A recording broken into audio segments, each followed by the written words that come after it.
The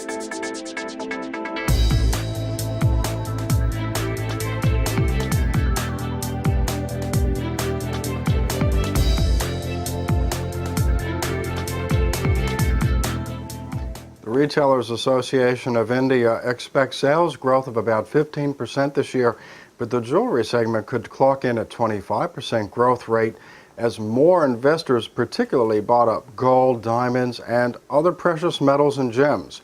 Gitanjali Group estimates same-store sales between April and November were up 25%. KG Popley & Sons expects 40% growth rates. Now, for the diamond markets this week, there has been slight improvement in demand for better quality goods in the 2 to 3 carat range, but weak demand for sizes above. Orders from the Far East are coming in for VS goods under the carat. There is improved demand in the U.S. for sizes under 2 carats in the VS to VVS range. With platinum prices way down, even less than gold at times this quarter, demand for platinum diamond jewelry seems to be quite good, so says Platinum Guild International. We caught up with jewelry and style expert Michael O'Connor in New York, who shows us the latest designs with price points under $5,000. We're here at the Platinum Guild International Editor Day, and what a lot of people make the mistake of, specifically retailers, is thinking that platinum is only in the high-end jewelry, only in that 100,000 plus. Here we have collections that are from famous designers in price ranges that retail for under $5,000. Another designer who really does phenomenal platinum and diamond work is Phyllis Bergman from Mercury Ring. Basically, this is something that's really very pertinent for today, and the great thing is that this is something that is age appropriate for somebody who is quite youthful.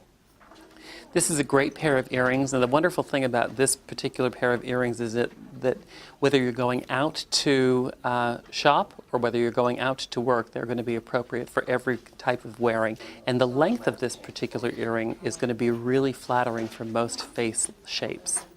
And this is exactly where jewelry is going.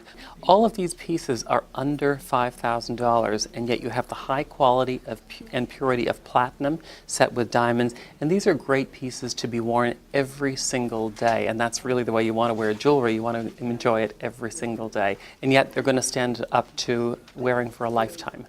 Stay tuned next week for part 2 with Michael, when he'll discuss some stunning diamond jewelry that is well into the hundreds of thousands of dollars.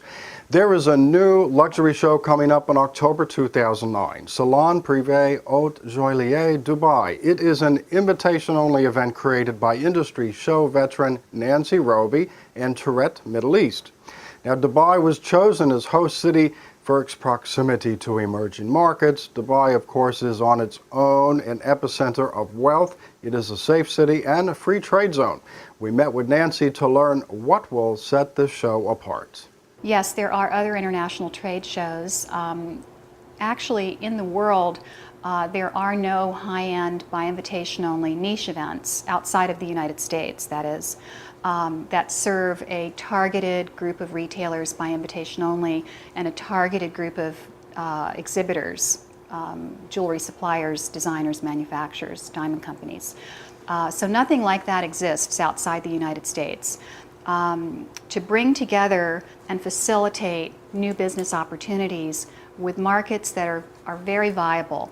I started being approached about a year ago by international jewelry designers who realized that they had been putting all of their eggs, if you will, in one basket with the U.S. market, which is a great market, and it's sustained itself beautifully, but now it's having some challenges. So when that happens, and anticipatory to those challenges, smart designers, manufacturers, diamond companies are looking at other markets that can help them grow their business, offset some of the challenging U.S. business, and then grow into the future. So when the U.S. market rebounds, they also can be working with a more international group of retailers, because the world is global. Everything we do is global now.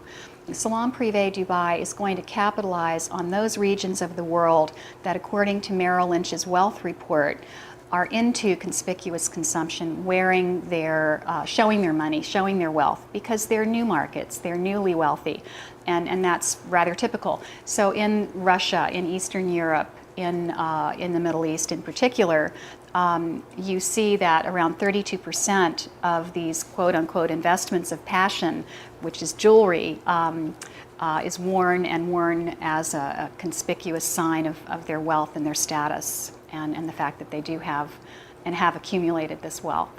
And the Middle East ranks number one on that list, and then Russia and Eastern Europe, China and India kind of follow in suit.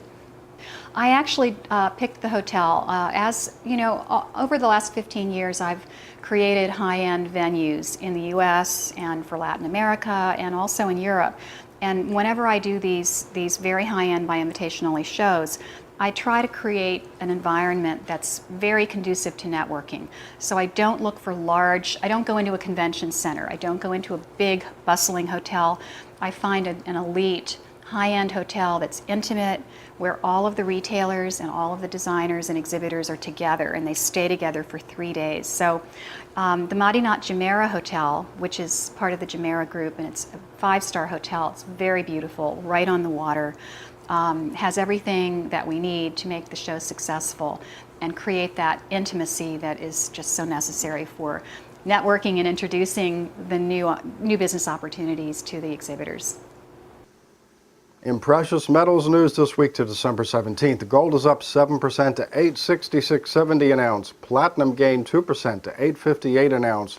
And silver is way up 12% to $11.40 an ounce. For all the latest news, please visit diamonds.net.